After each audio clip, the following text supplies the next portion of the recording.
예, 우리 모두는 행복한 삶을 다 꿈꾸고 있습니다. 우리 모두가 다 그런 행복을 꿈꾸고 있는데 그 행복은 많은 경우에 현실적이고 조건적인 경우가 참 많은 것 같습니다. 많은 경우에 있어서 우리가 행복을 추구하는데 우리가 바라는 것들이 이루어졌을 때, 또 우리가 원하는 바대로 이루어졌을 때, 또 우리가 갖고 싶은 것을 가졌을 때에 우리는 행복에 젖어듭니다. 하지만 이와 반대로 우리가 원하는 바가 이루어지지 않을 때, 또 갖고 싶은 것을 갖지 못했을 때에 우리는 쉽게 또한 절망하고 또한 불행에 빠지는 그런 느낌에 젖어드는 경우가 참 많이 있다는 것입니다.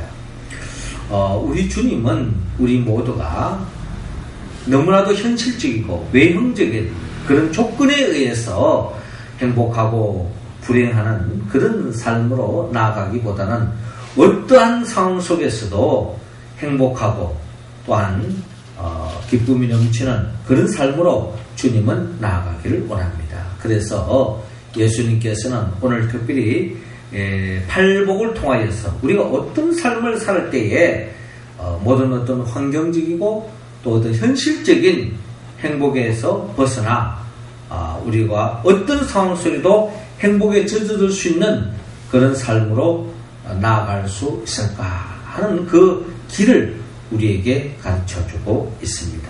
오늘 본문을 통하여 우리가 조건적인 행복관에서 뛰어넘어 어떤 상황 속에도 행복에 젖어들 수 있는 그 길을 주님을 통하여 헤아려 봅시다. 먼저 주님은 오늘 본문 3절을 통하여 심령이 가난한 자가 진정한 행복자다라고 말씀합니다. 자, 3절 말씀 우리 같이 한번 읽어볼까요? 시작. 심령이 가난한 자는 복이 있나니 천국이 그들의 것이니요. 아멘. 자, 주님은 오늘 보면 마태복음 5장 1절을 통하여 예수께서 무리를 보시고 산에 올라가 앉으시니 제자들이 나온지라. 예수님께서 산에서 제자들에게 어떻게 하면 진정한 하나님의 복을 받아 들을 수 있는지, 진정 행복자가 될 수 있는지 그 길을 가르쳐주고 있는 것입니다. 먼저 오늘 본문 3절을 보니까 심령이 가난한 자는 복이 있나니 천국이 그들의 것이며 예통하는 자는 복이 있나니 그들이 위로를 받을 것이며 더 나아가 8절에도 마음이 청결한 자는 복이 있나니 그들이 하나님을 볼 것이며 라고 말씀하고 있습니다.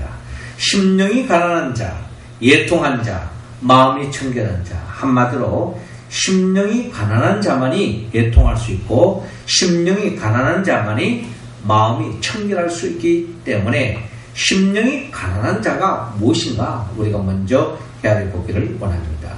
이 심령이 가난한 자다라는 말은 결국은 겸손한 사람을 말하고 있습니다. 겸손한 사람의 반대는 뭘까요? 교만한 사람을 이야기합니다. 교만한 사람은 결국 천국이 그들의 것이 될 수 없다.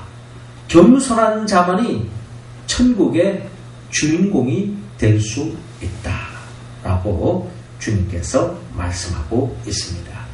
유대인의 탈무드를 보면요, 누구나 자신에게 적당하다고 생각되는 자리보다는 조금 낮은 자리에 잡아라. 남으로부터 내려가라는 말을 듣는 것보다 올라가라는 말을 듣는 편이 훨씬 낫지 않은가. 신은 자기 스스로 높은 자리에 앉은 자를 낮은 곳으로 떨어뜨리시고 스스로 겸손한 자를 반드시 높은 곳으로 끌어올리신다라고 유대인들의 지혜서를 통하여 들려주고 있습니다. 한마디로 하나님은 스스로 높으려고 하는 교만한 자들을 낮추시고 스스로 겸손한 자를 주님은 높이시고 또 그런 자들에게 참된 행복을 누리게 한다라고 우리는 이해할 수 있습니다. 앙드레 지드가 한 말, 겸손은 천국문을 열지만 교만은 지옥문을 연다라고 말하고 있습니다. 겸손한 사람은 하나님의 나라의 기쁨을 얻을 수 있지만 교만한 사람은 하나님의 나라는 그냥 결국 지옥에서 불행에 영원토록 불행해질 수밖에 없다라는 거죠. 그래서 잠언서 16장 18절에 교만은 패망의 선봉이요 거만한 마음은 넘어짐의 앞잡이니라 라고 말씀하고 있습니다. 주님은 우리 모두가 교만하고 거만한 마음을 뿌리치고 겸손한 그와 같은 삶으로 나아가기를 원합니다. 겸손한 자만이 진정 행복을 누릴 수 있다라는 것입니다. 아마 이런 말씀을 하실 때에 우리가 잘 아는 성경 속에서 이 거만하고 교만한 자들의 지칭하는 사람은 바로 바리새인과 서기관들 아닙니까? 그들은 하나님의 아들로 복으로 이 땅에 오신 주님을 영접하지 않았습니다. 주님을 배척하고 또 어떻게 하면 주님을 올무를 끌까 늘 생각하는 나머지 결국 그들은 주님이 주고자 하는 그 하나님의 나라의 기쁨을 맛보지 못하고 그 복을 거둬 찬 것이 바로 바리새인과 서기관들이라는 겁니다. 그들의 특징은 한마디로 거만하고 교만했다는 겁니다. 그러나 심령이 가난한 사람, 겸손한 사람, 그런 사람은 주님을 앞에 겸손함으로 주님을 영접함으로 주님이 주고자 하는 그 하나님의 나라를 맛보았다는 것입니다. 그래서 주님 앞에 나아가 자기의 어려움을 간구하고 호소하는 사람, 그들이 바로 주님으로부터 위로를 받았고 또 겸손한 자만이 하나님의 아들로 이 땅에 오신 예수를 바라볼 수 있었고 또한 예수를 통하여 하나님을 볼 수가 있었다라고 말씀하고 있습니다. 우리 모두도 오늘 주님 말씀한 것처럼 우리 모두가 겸손한 마음을 품어서 진정한 행복자의 길을 걸어가는 우리 모두가 되기를 주님으로 축원합니다. 이어 우리가 진정한 행복의 삶으로 나아가기 위해서는 오늘 본문 5절 그리고 9절을 통하여 온유한 자가 되라고 말씀하고 있습니다. 5절 말씀 같이 한번 들었습니다. 온유한 자는 복이 있나니 그들이 땅을 기업으로 받을 것이며 아멘. 오늘 본문 5절에 온유한 자는 복이 있나니 그들이 땅을 기업으로 받을 것이며 라고 말씀하고 있습니다. 온유한 자, 그 사람이 바로 땅을 기업으로 차지한다. 우리가 생각에는 힘이 세고 포악하고 또 거칠고 이런 사람이 뭔가 많은 것을 이 세상 것을 차지하지 않겠는가 라고 생각하지만 지나보면 온유한 자가 결국 땅의 기업을 받을 수 있다, 차지할 수 있다 라고 주님은 말씀하고 있습니다. 온유한 사람의 특징은 뭡니까? 다른 사람들과의 관계 속에서도 화목을 도모하고 화평을 도모합니다. 온유하지 못한 사람, 거친 사람은 남들에게 피해를 주고 남들이 뭐가 되든 자기 이익만 챙기는 사람 아니겠습니까? 그러나 온유한 사람은 다른 사람을 배려합니다. 다른 사람을 위합니다. 다른 사람을 챙겨줍니다. 이런 사람이 바로 화평을 만드는 사람이죠. 이런 사람은 바로 하나님의 아들이라 일컬음을 받을 것이다 라고 말씀하고 있습니다. 결국 온유한 자가 화평케 하는 자요 화목을 도모하는 것입니다. 주님은 우리 모두가 온유한 자가 다 되기를 원하고 있습니다. 노벨상의 수상자였던 삼포능자 일명 미우라 아야코는 그가 한 번은 동물원을 방문하게 되었고 동물원 원장의 강의를 듣게 되었습니다. 그 동물원 원장이 동물들의 특성과 수명에 대해서 자세하게 설명을 했습니다. 그렇게 강연을 듣고 났는데 미우라 아야코가 동물이나 생물 중에 어느 것이 더 빨리 죽나요? 하고 이제 그렇게 질문을 한 바가 있어요. 그때 동물 원장이 동물에 대해서는 이렇게 이야기했습니다. 호전적이고 성질이 급한 놈, 덩치가 큰 놈은 빨리 죽습니다. 그러나 온유한 동물일수록 오래 삽니다.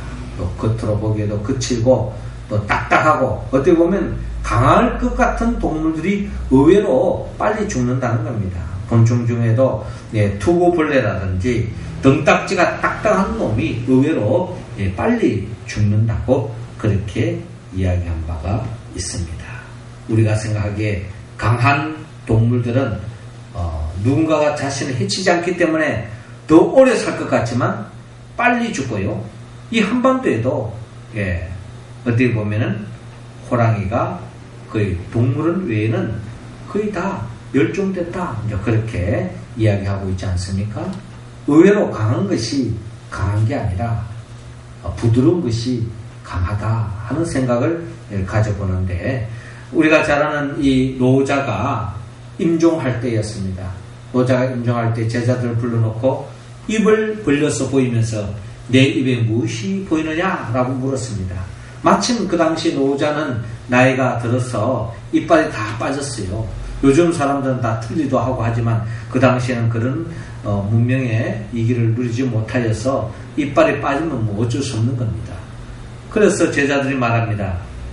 혀가 있습니다. 혀가 보입니다. 그때에 이 노자가 하는 말이 나도 젊을 때는 튼튼한 이빨이 있었다. 그래서 그 이빨로 딱딱한 음식도 먹을 수 있었고 또 때로는 그 이빨이 사나워서 혀를 깨물기도 하고 그런 적도 있었다는 겁니다. 그런데 시간이 지나면서 이빨이 다 빠졌다는 겁니다. 그리고 이제 남은 것이 뭐냐?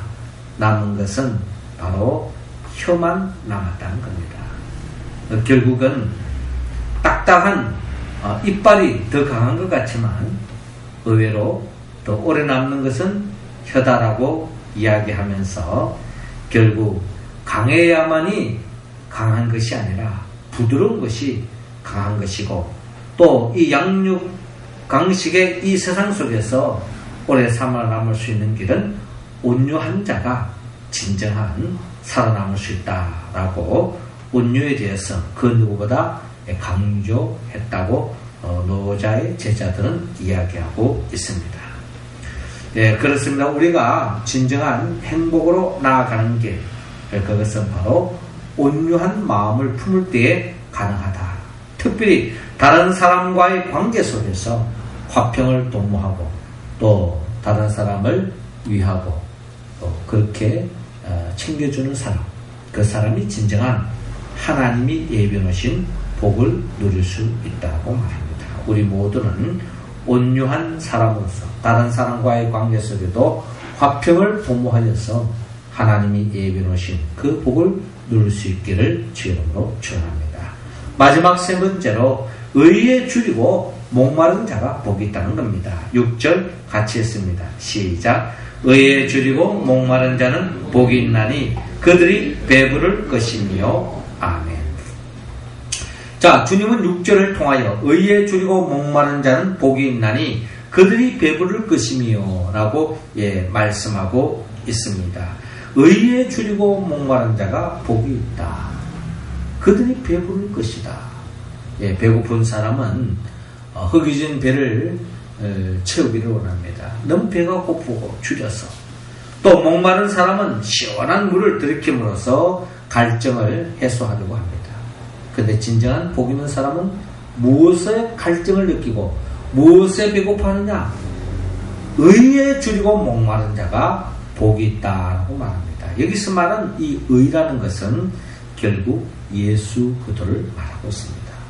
예수 그리스도를 목말라 하는 사람, 예수 그리스도를 배고파하는 사람, 예수님이 없이는 나는 살 수 없다라고 고백하고 주님을 의지하고 주님을 찬양하고 주님의 이름으로 기도하고 주님의 이름을 전파하는 사람, 이 사람이 바로 의에 줄이고 목마른 자라는 것입니다. 이런 자가 진정한 만족, 행복을 만끽할 수 있다는 것입니다.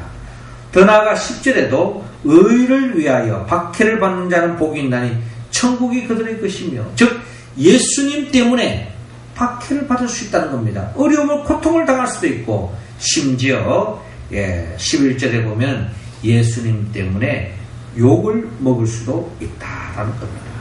그런데 12절에 기뻐하고 절구하노라. 하늘에서 너희 상이 큽니다. 너희 전에 있던 선지자들도 이같이 박해하였느니라 라고 말씀하고 있습니다. 예수님 때문에 욕을 먹고 박해를 당하고 어려움을 당하지만 결코 절망하지 마라. 하나님이 예비해 놓으신 이 세상 그 무엇과 바꿀 수 없는 복을 천국에서 예비하고 있다는 것입니다. 어떤 사람이 의를 위하여 박해받는 사람. 이런 사람의 공통점이 뭐냐? 의에 줄이고 목말라한다는 겁니다. 예수님 없이는 살 수 없다.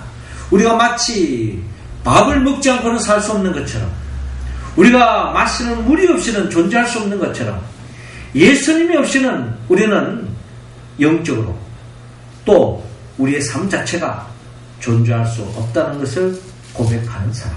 이 사람이 바로 진정 만족을 누릴 수 있고 참된 행복을 누릴 수 있다라는 것입니다. 그렇습니다. 누가 진정 행복한 자냐? 예수님을 목말라하고 배고파하는 사람. 예수님을 목말라하고 배고파하는 사람들은 결국 늘 주님을 먹고 마십니다. 주님을 먹고 마신다는 것은 예수님을 누군가를 바로 알고 고백하고 그 주님을 의지하는 인생을 말합니다. 그러기 위해서는 우리가 예수님이 누군가를 알아야 돼요. 예수님을 모르면 의존할 필요도 없고 주님을 사모하지도 못할 것이고 진정 사랑할 수도 없지 않겠습니까? 누군가 사랑하려면 그 사람을 잘 알아야 돼요. 아는 만큼 사랑할 수 있는 겁니다.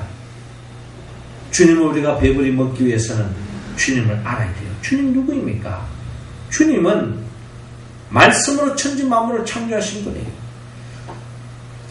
예수 그리스도가 창조주라고 고백하는 그 순간, 여러분, 우리의 존재는 결국 주님께로부터 왔다는 겁니다. 내가 살아있다는 것, 이게 다 주님이 우리에게 주신 거예요.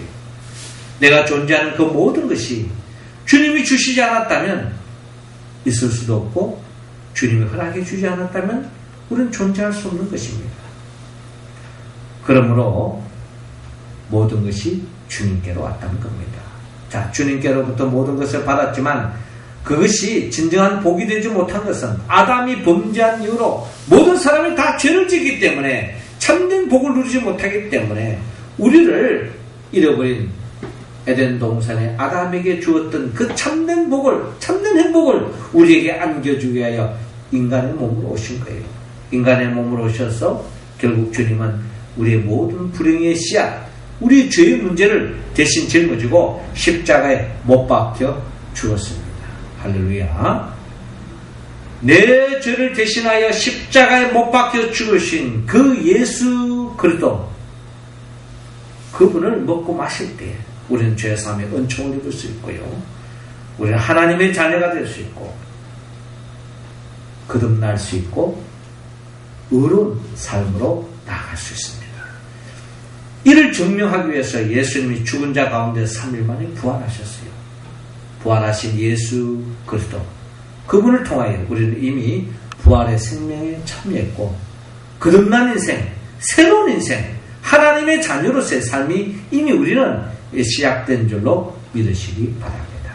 그리고 또한 주님은 성천하시고 지금도 우리에게 보혜사 성령을 보내주셔서 그 성령의 도우심으로 주의 말씀에 응답해가는 우리 교회 공동체, 우리 성도들 한 사람 한 사람을 이 땅에서 진정 맛볼 수 없는 영원한 천국의 기쁨으로 안겨주기 위해서 우리를 새하늘과 새 땅으로 이끌기 위하여 장차 재림하여 오실 그 예수 그리스도, 그분을 우리가 의지하고 그분을 사랑하고 그분을 찬양하고 그분을 예배하고 그분의 이름으로 봉사하고 주님의 이름을 복음을 전파하는, 즉 의에 줄이고 목마른 사람, 이런 사람이 진정한 행복에 젖어들 수 있다고 오늘 성경은 약속하고 있습니다.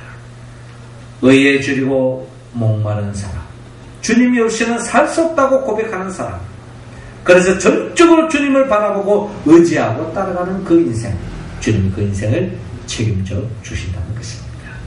사랑하는 성도 여러분, 주님은 오늘 팔복을 통하여 우리 모두가 행복자가 되기를 원합니다. 진정한 하나님의 복을 누리는 인생이 되기를 원합니다. 그러기 위해서는 심령이 가난한 자가 되어서 겸손하기를 원합니다. 또 온유한 자가 되어서 다른 사람을 위하고 모든 사람과 더불어 평화를 도모하고 화목을 도모하는 삶으로 나아가기를 원합니다. 그리고 의에 줄이고 목마른 자로서 주님 없이는 살 수 없다고 고백하는 삶으로 나아가기를 원합니다. 이런 삶을 살아가는 자가 하나님이 주시는 참된 행복을 누릴 수 있다는 겁니다. 우리가 이 말씀에 온전히 응답하기 위해서는 성령의 도움을 받아야 합니다. 나를 위하여 십자가에 못 박혀 죽으시고 부활하신 그 예수 그리스도의 영 보혜사 성령의 도움을 받아서 심령이 가난하고 온유하고 의에 줄이고 목마른 자가 되어서 참된 행복을 누리며 하나님의 복을 충만히 받아 누리는 우리 모두가 되기를 주의 이름으로 축원합니다. 기도드리겠습니다. 하늘에 계신 우리 아버지, 이 시간 우리 한 사람 한 사람에게 성령의 기름을 부어주시어서 성령 충만함으로 말미암아 성령의 9가지 열매를 맺어 진정 겸손한 자가 되게 하여 주시고 온유한 자가 되게 하여 주시고 주님 없이는 살 수 없다고 주님을 전적으로 의지하는 인생이 되어서 하나님이 예비해 놓으신 그 복을 받아 누리게 하여 주시어서 진정한 행복자가 되게 하여 주옵소서. 예수님의 이름으로 기도하옵나이다. 아멘.